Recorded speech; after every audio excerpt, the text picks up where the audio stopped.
Hello everyone and welcome back. If you're new here, my name is Douglas Johnson. I am a yoga teacher at the advanced 500-hour level. I'm an ordained minister, musician, and kirtan artist. And today I wanted to talk about how do you know what you think you know. Before I get into today's talk, however, I do want to thank my patrons on Patreon.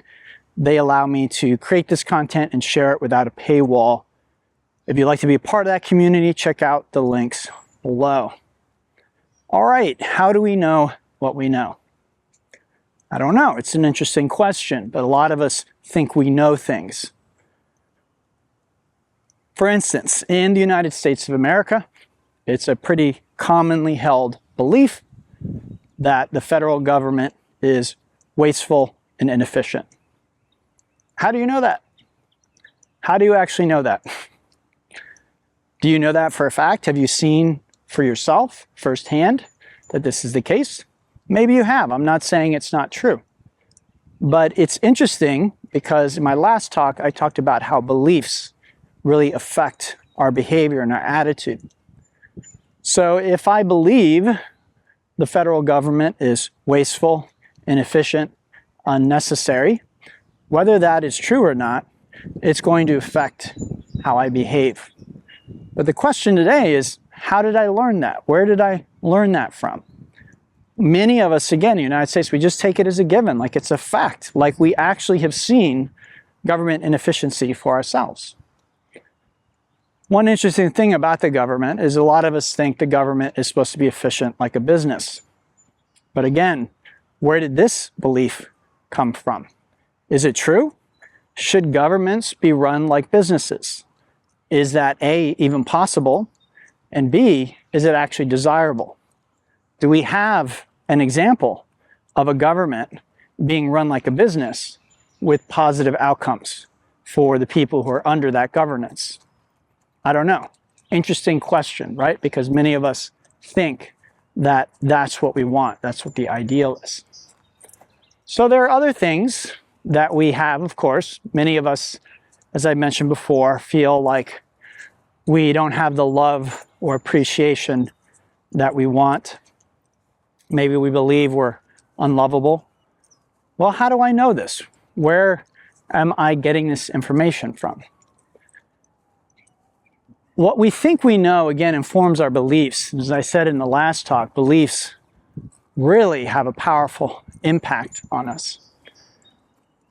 And today, many of us form our beliefs, our ideas from online content, from other creators, from talking with friends, from news outlets, from social structure.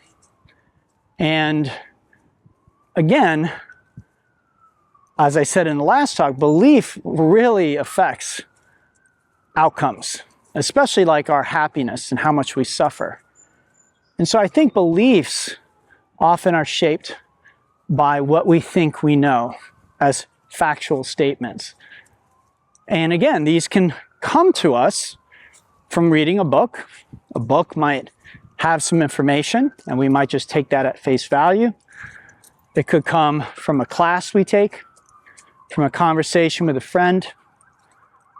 But I guess my point is that what I've found is the deeper we dive into spiritual truth and reality, the less things seem so firm, the less facts can seem to be so immutable. We often find that maybe a fact is true or false, but whether or not that fact is good or bad is very much open to interpretation.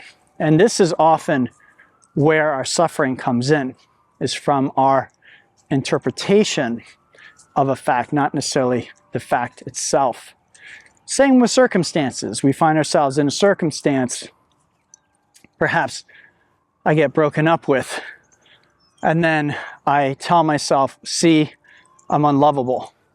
Well, just the fact that someone broke up with me doesn't mean I'm unlovable. But very often we'll find that if that is a deeply held unconscious belief, then that is what will propagate. But again, Where did we get that belief? How do we know what we know? And as I've pointed out before, most of us have an idea about who we are. Like, I'm a good person, I deserve love, whatever it might be. At least consciously we have these ideas. And again, what these deep spiritual teachings often lead us to is to find that there really is no sense of self at the core of our being. There's just being. And all these things are just stories that we tell ourselves about being. And nothing is static, nothing is stationary. So there really isn't this character who we can point to and say that they have these immutable qualities. Instead, we find that the character evolves and changes over time. So again, the beliefs and knowing about myself. I know I'm a good person. I know that I'm lazy. I know that I'm this. I know that I'm that. We want to again examine and question these things. So again, a brief talk today, but just how do you know what you think you know? It was said that Socrates was very wise because he knew he couldn't really know anything beyond a shadow of a doubt. And in my experience, this is true. I think this is true for me too. I really can't say that I know anything for certain. It doesn't mean that I don't have to make assumptions or act on what I think I know. But what I find is the softer I hold my beliefs and my knowing, generally the happier I am and the easier my life is. So I wanted to share that with you today. So again, how do you know what you think you know? Again, many people assume the federal government is inefficient, wasteful, and should be run like a business. How do we really know this other than someone else telling us? Or maybe we have some limited experience. But perhaps there really is no better way to run a federal government. Perhaps a federal government cannot be run efficiently. Again, I'm not saying these are facts or this is the truth. I'm just putting the question out there because so many of us assume this to be the case. Maybe it's not the case. All right, everybody. Until next time, namaste. Have a beautiful day.